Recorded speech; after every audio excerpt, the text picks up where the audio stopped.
Hello students.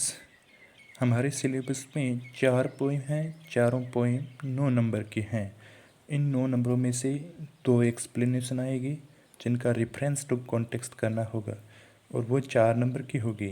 और इसके अलावा 3 क्वेश्चन आएंगे जिनको 3 क्वेश्चन में से 2 को करना है और वो 2 2.5 नंबर के हैं। अभी तक अपन 2 पोएम पढ़ चुके हैं। पहली का नाम है रिसेक जो जेनेट ट्रेंट के द्वारा लिखी गई है और दूसरी का नाम है माई गुड राइट हैंड, ये लिखी गई है चार्ल्स मेके के द्वारा। तो अब अपन इसके एग्जाम में आने वाले मुख्य मुख्य प्रश्नों की बात कर लेते हैं। जैसे इंपॉर्टेंट क्वेश्चन है पहली पोइम रिसेक के, what is the greatest hazard in life, जीवन में सबसे बड़ा खतरा क्या है। दूसरा प्रश्न है how can freedom B enjoyed, स्वतंत्रता का आनंद कैसे लिया जा सकता है। तीसरा प्रश्न है when is a man field with despair, एक आदमी कब निराशा से भर जाता है। चौथा प्रश्न है right main theme of the poem, इस कविता की मुख्य विषय वस्तु को लिखना है। जो यानी रिसेक पोएम है, इस कविता की मेन फोकस किस चीज़ पर किया गया है उसको लिखना है। पांचवा प्रश्न है what is immediate advantage of avoiding risk, खतरे को टालने का तुरंत फायदा या लाभ क्या होता है। यानी 2 स्टार लगा रखे हैं। ये बड़े प्रश्न हैं जो आ सकते हैं। अब छठा है explain the following lines with reference to context. पहले भी बात की थी कि चारों पोइमों में से 2 एक्सप्लेनेशन आएगी, 2 में से कोई एक करना है और जो 4 नंबरों की होगी। देखिए रिसेक पोइम की 2 इंपॉर्टेंट एक्सप्लेनेशन है जो यहाँ पर लिखी हुई है। The person who days days days grow love live. अब दूसरी एक्सप्लेनेशन है to love is to research dying, to hope is to research despair, to try is to risk failure, but risk must be taken because the greatest hazard is in life is to risk nothing। यानी ये 4 line हैं, इसकी explanation करनी है। इसके 3 point बनेंगे। पहला बनेगा रेफरेंस, दूसरा बनेगा कॉन्टेक्स्ट, तीसरा बनेगा एक्सप्लेनेशन। तो देखिए इन चारों लाइनों का पहले मतलब क्या देखें। To love is to live is to risk dying, live का मतलब क्या है जीवित रहना, डाइंग यानी मरना, जीवित रहने में भी मरने का खतरा है। To hope is to risk despair, आशा करने में भी निराश होने का खतरा है। To try is to risk failure, try का मतलब प्रयास करना, फेलियर का मतलब है असफलता, प्रयास करने में भी असफल होने का खतरा है। अंत में क्या है but risk must be taken, कवि क्या कहता है खतरा तो अवश्य ही हटाना चाहिए। बिकॉज क्योंकि द ग्रेटेस्ट हजार्ड, सबसे बड़ा खतरा इज इन लाइफ, जीवन में, इज टू रिस्क नथिंग, कि जीवन में खतरे के अलावा सबसे बड़ा खतरा कोई भी नहीं है। तो अब मैं एक एक्सप्लेनेशन है इसको करके दिखाऊंगा। जो पहली एक्सप्लेनेशन दे रखे हैं वो आपको घर पर स्वतः ही अभ्यास करना है। तो मैंने बताया था कि एक्सप्लेनेशन को करते समय 3 पॉइंट बनाएंगे, एक रेफरेंस बनेगा, दूसरा कॉन्टेक्स्ट, तीसरा एक्सप्लेनेशन। तो देखिए रेफरेंस में क्या लिखना है। रेफरेंस में लिखना है कि ये कविता की जो पंक्तियाँ है कौन सी कविता से ली गई है, उस कविता का नाम है क्या है। और इसके बाद में लिखना है कि ये कविता किस पोइट के द्वारा लिखी गई है। तो देखिए रेफरेंस में क्या लिख रखा है, these lines have been taken from the poem risk, ये क्या है कविता का नाम है। It is written by Janet Trent, यानी कविता की ये पंक्तियाँ रिसक नामक कविता से ली गई हैं और यह कविता जेनेट ट्रेंट द्वारा लिखी गई है।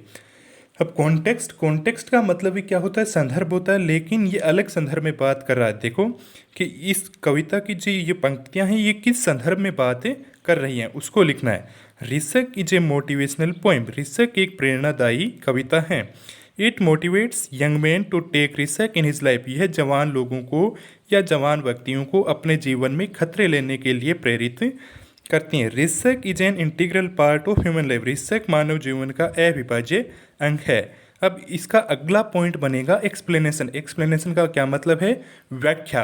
व्याख्या का मतलब है कि जो इंग्लिश में अपने 2-4 लाइनें दे रखी थी इसकी लाइन बाय लाइन इंग्लिश में ही एक्सप्लेन करना है। तो देखें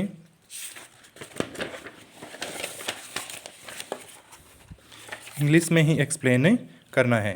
तो explanation according to the poet, कवि के अनुसार poet is talking about the possibility of the risk in human life, कवि मानव जीवन में संभावित खतरों के बारे में बात करता है। जैसे like as, one who is born, जो कोई भी जन्म लेता है, इज श्योर टू डाई, उसका मरना क्या है, निश्चित है। समटाइम्स, कभी कभी, people try to get positive things with hope, कभी कभी लोग सकारात्मक चीज़ों को आशा के साथ करने का प्रयास करते हैं। But sometime he can not get success, लेकिन उनको कभी कभी सफलता भी नहीं मिलती। Keeping such risks in mind, ऐसे खतरों को दिमाग में रखते हुए, पीपल्स फियर्स फ्रॉम फेलियर, लोग खतरों से या असफलताओं से घबराते हैं या डरते हैं। इन द एंड, अंत में, पोइट सेज, कवि कहता है, risk is an integral part of human life, की खतरा मानव जीवन का अविभाज्य अंग है। And we live with it, और हमें इसके साथ जीना होगा। तो देखिए ये एक्सप्लेनेशन है, ये आपके एग्जाम में 4 नंबर की आ सकती हैं। इसके 3 पॉइंट बनाने हैं, रेफरेंस, कॉन्टेक्स्ट और है एक्सप्लेनेशन। जो पहली एक्सप्लेनेशन थी उसका घर पर स्वतः ही अभ्यास करना है, जो दूसरी करके बताई है इसके अनुसार ही। अब अपनी दूसरी पोइम है माई गुड राइट हैंड, और इसके पोइट का नाम है चार्ल्स मैके। इसके भी कुछ इम्पोर्टेंट क्वेश्चन हैं, उसके बारे में देख लेते हैं। पहला प्रश्न है why did poet fall into grief, कवि गरीबी में क्यों फंस गया। दूसरा प्रश्न है why did the poet feel disappointed, कवि को निराशा क्यों महसूस हुई। तीसरा प्रश्न what was the result of the poets hard work, कवि की कठिन मेहनत का क्या परिणाम हुआ। चौथा प्रश्न है how did the poet overcome his sadness, कवि ने अपनी निराशा पर काबू कैसे किया। ओवरकम का क्या मतलब होता है, काबू करना, और इसके लिए एक वर्ड और आता है ओवरकम के लिए, रिस्ट्रेन, यानी उसका भी मतलब क्या होता है, काबू करना या नियंत्रित करना। अब पांचवा प्रश्न है what inspirations do we get from the poem, इस कविता से हमें क्या प्रेरणा मिलती हैं, या इस कविता से हमें क्या क्या सीखने को मिलता है। ये 5 प्रश्न हैं जो आपके एग्ज़ाम में आ सकते हैं। एग्ज़ाम में आएंगे तो चारों पोइमों में से 3 प्रश्न आएंगे। 3 में से कितने करने हैं, 2, और लगभग 40 से 50 शब्दों में, और वो 2 प्रश्न होंगे 2.5 नंबरों के। अब देखो एक्सप्लेनेशन है जो इस पोइम की है, जो कितने नंबरों में आती है, 4 की।